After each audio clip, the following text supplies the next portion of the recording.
there's the magical little loophole / not loophole called the 6-year rule.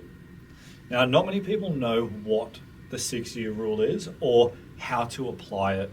Now, I'll give my very short version of it, and then Alex will give the probably the legal version of it. So essentially, it's you purchase a property as your principal place of residence. You move into it straight away.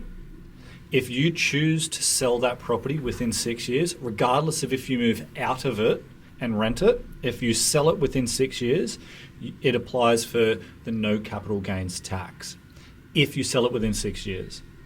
Now, if it has a renter in the property when you purchase it, but you still purchase it a principal place of residence, that tenant has to see out the lease, not renew, then you move in. That still qualifies you for the 6-year rule. If you release it, it's not applicable to you. If you don't move in straight away, then it's not applicable to you. Now, where it benefits our clients, if possible, if in our plan within the next year is to sell that property, yes, it's a pain in the butt, but sometimes if we make $100,000 profit, it can save you a lot of money if you just shift up and move into that property for a little bit, and then you can go out and rent and do whatever you want somewhere else. But if we're selling that within in that first 6 years, now, Alex, did I get that right? Yeah. So the main residence exemption, the 6-year rule, as it's what it's sort of coined as colloquially, is basically what you've iterated there with respect to purchasing a property as your principal place of residence. You pay owner-occupied stamp duty rates. So obviously, for those listening, you'll pay a different rate of stamp duty. You pay a higher rate of stamp duty if you're purchasing a property purely as an investment property than if you purchase a property as an owner-occupied property. So there's probably the first test case. Are you paying owner-occupied stamp duty? And if you are, well, then you're intending to satisfy those conditions, which are you must move into the property within 12 months. If there's a tenant in there, that's okay, but you must move into that property promptly. You're able to see out the lease. Correct, yeah. Because legally you're not allowed to kick them out anyway. Yeah. And then if you say, this is, I believe, I'm not the ATO here, but I believe the rule sort of applies to, or the origin of the rule favours a lot of sort of interstate working people. So you've bought a property, say, in Brisbane to live in, and then you've decided to move into state to, say, Melbourne, okay? And you've purchased your principal place of residence in Brisbane. You've satisfied those conditions for it to be your principal place of residence. Then you move to Melbourne, and then you rent in Melbourne or work in Melbourne. Or even buy in Melbourne. You could potentially still buy in Melbourne and live in it if yes, you are. Yep. You're quite right, yes. You could buy and live in Melbourne, and then say and you rent out your Brisbane property. And then say in 5 years' time. After moving out. It's not the point of purchase, it's when you leave that property. Yep. And then you decide to move back to Brisbane 5 years after you left Brisbane from Melbourne. You move back to Brisbane, you move back into your house. You could potentially then sell that house and qualify for the 6-year main residence exemption and sell that property without paying any capital gains tax. Yep. Claim it as your main residence. Because quite literally, in many ways, it is, because you've moved back into it. Yeah. So yeah, that's the nature of the 6-year rule. That's probably an example of it. Yeah. Yeah. But you must meet that 6-year criteria. If you go over that, then it triggers all different types of capital gains tax liabilities, and it'll have to be prorated and everything like that. Yeah. Yeah. And the one thing to note there is you can have multiple properties at once be eligible for the 6-year rule. However, you can't sell more than one property within a financial year and claim that main residence 6-year exemption.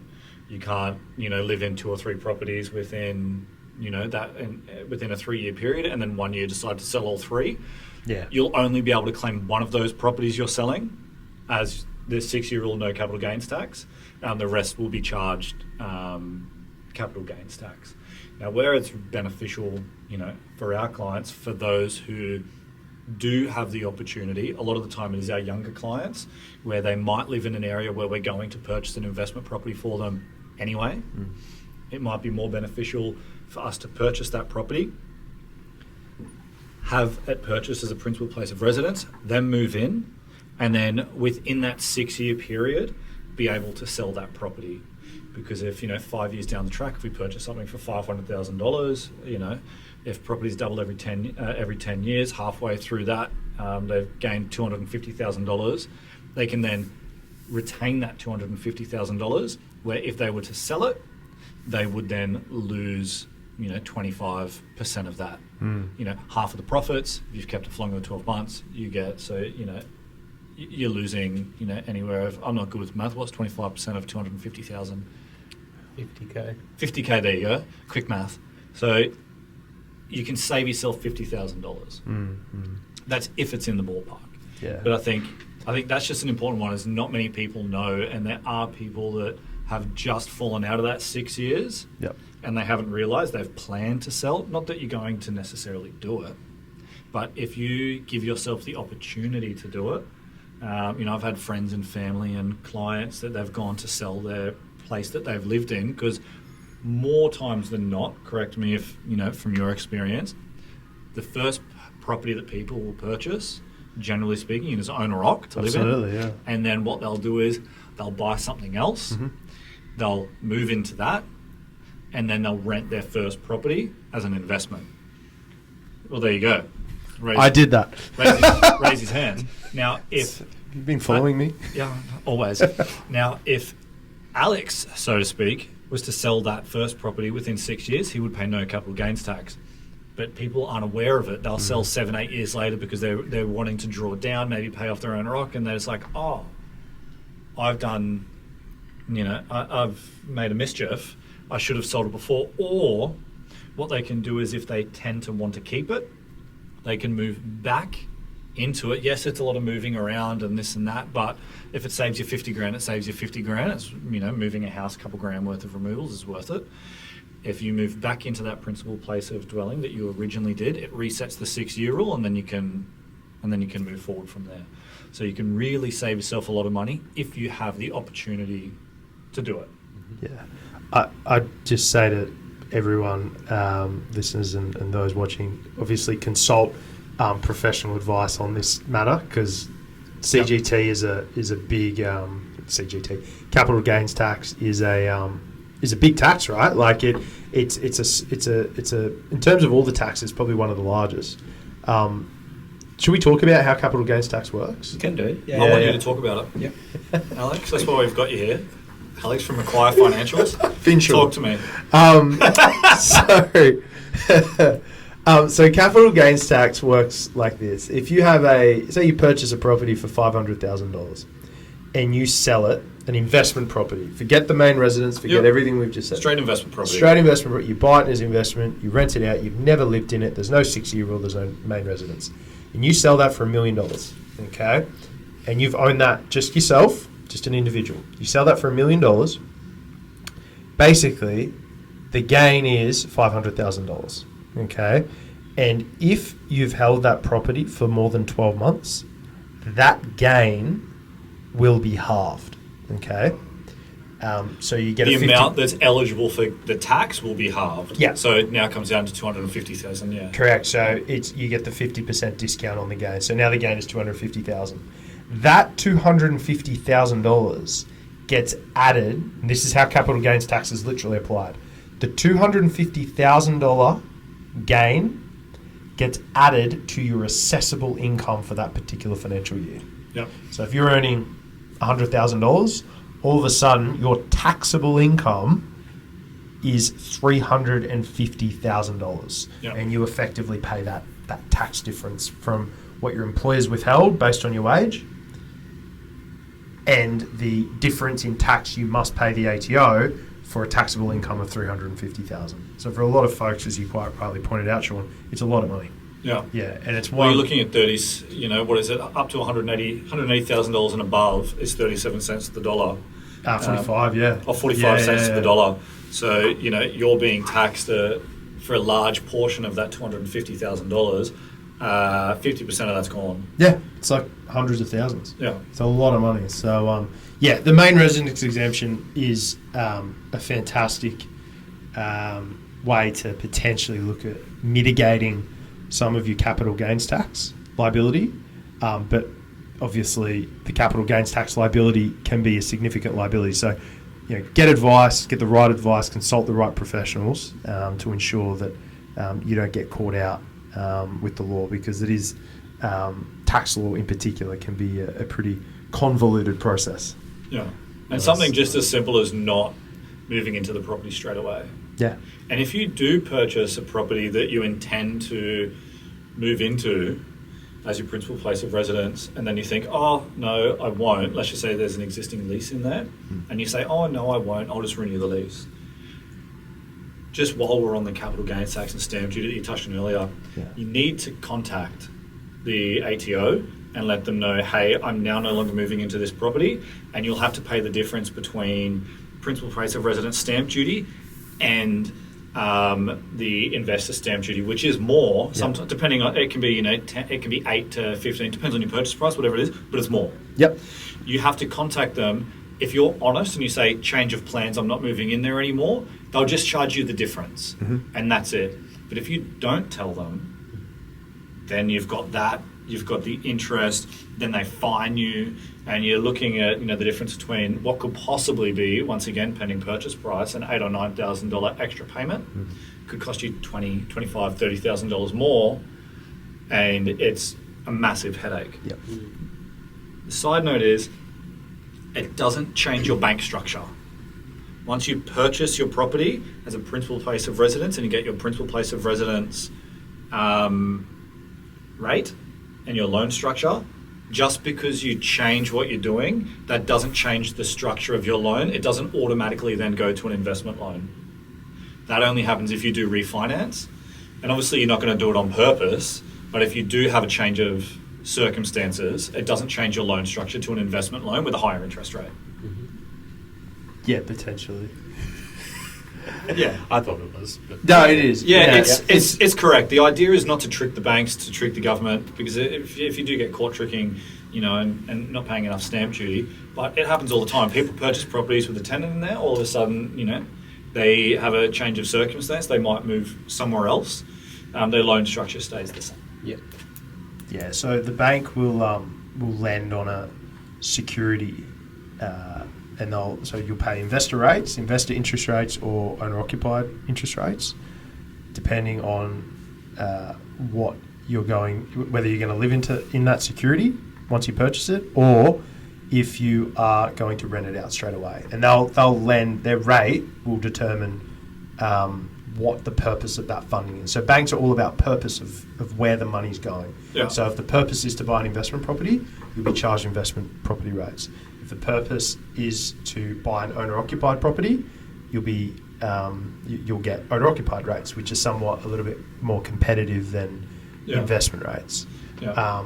Obviously tell the bank the truth, and that's my job. But on the other hand as well, investor rates obviously are tax deductible as well. Interest on an investment loan is tax deductible. So theoretically the rate, even if it is higher than an owner-occupied rate, is still cheaper. Yeah, exactly right. So, it's 6 of one, half a dozen of the other.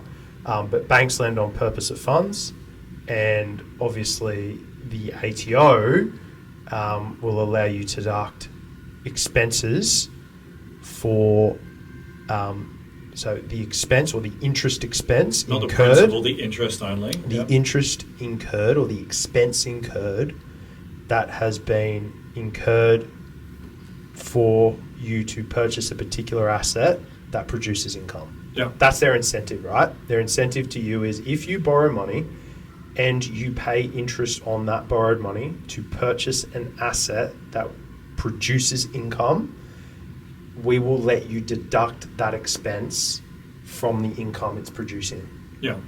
to effectively mitigate the true out-of-pocket expense. Yeah. They want us to get ahead. That's their incentive for us to buy things that go up in value. Yeah. Yeah. Yes. Well, and then on that also, just one small note is that sometimes when you do even purchase a principal, I know we've gone off topic about the 6-year rule and whatnot. That generally happens when I chat. I kind of just deviate. Me too. But if we purchase a property that we intend to have as our principal place of residence, if it has a lease in there and that lease maybe have only just been signed, maybe there's 8 or 9 or 10 months left on that lease, a lot of the times it's up to the bank's discretion if they will loan that property or give you the loan under a principal place of residence or an investor loan. Now, not always will they give you a principal place of residence loan if there's a existing tenancy agreement in there. If that tenancy agreement to that particular BDM or that bank is, too far out in advance, they'd be like, there's 9 months left on this loan, we're going to have to give you an investment loan. Once you move into it, then we can refinance to a principal place of residence loan. If there's like 2 or 3 months left on it, then it's up to the particular BDM or the bank to say, yep, that's a principal place of residence loan because there's not that much left on the tenancy agreement. Yeah, it goes back to, so it's a really good point. So if the property is being purchased with the intent for owner occupied and the stamp duty that's being paid via the purchaser's conveyancer and solicitor is owner occupied stamp duty, the bank will deem that purpose of money that they're lending on that security to be owner occupied. But if it is being purchased as an investment property, obviously the purpose of funds is investment. But you're right, there is that grey area where if there's like a 3-year lease on a particular residential investment property, which is unlikely, but if there is, it's probably going to be an investment property, right? Well, it happened to me on one of my leases. I went to go principal place of residence, and that particular bank. Really? Yeah. How long was the lease? Oh, it had only just been signed, so 12 months. Yeah, 12-month lease. There was this nice little. The previous owners were really good friends with the people that were living in there, and they decided that they were going to give them well under market value rent.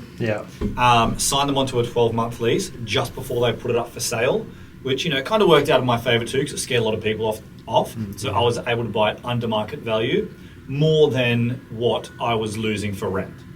And the bank gave you investor rates. And I was wanting to purchase that property as an owner-occ, and because there was still like 11 and a half months left of that tenancy agreement, they said they're not able to lend me the... and this is all different banks. It's the BDM. Did the BDM get a good night's sleep? Because essentially the BDM's the one writing the loan. And they said, no, you can't go principal place of residence. There's too long left on this lease. We're going to do an investment loan, and we can refinance once you move into the property. Wow. Yeah. Yeah, interesting. I mean, did you pay owner-occupied stamp duty or investor stamp duty? Investor stamp. I had to pay investor stamp duty. Yeah, I know, right? Keep in mind, I'm not going to use that bank again. I have since refinanced out of there, but it's that commission. Yeah, well, you know what? It was. I didn't have much choice. Mm-hmm. So, as any investor does, if you see a good opportunity, you jump on it, even if you have pre-approval or not. So I had very limited options, and I needed the loan to get approved unconditionally because, much to the displeasure of my wife, she knew I was putting in an offer, but other people had higher offers than mine. But I just said, we'll make it unconditional, as if it was an auction, not subject to finance. That's scary. I knew I was getting a fairly good deal, so I was willing to run the risk. Yeah.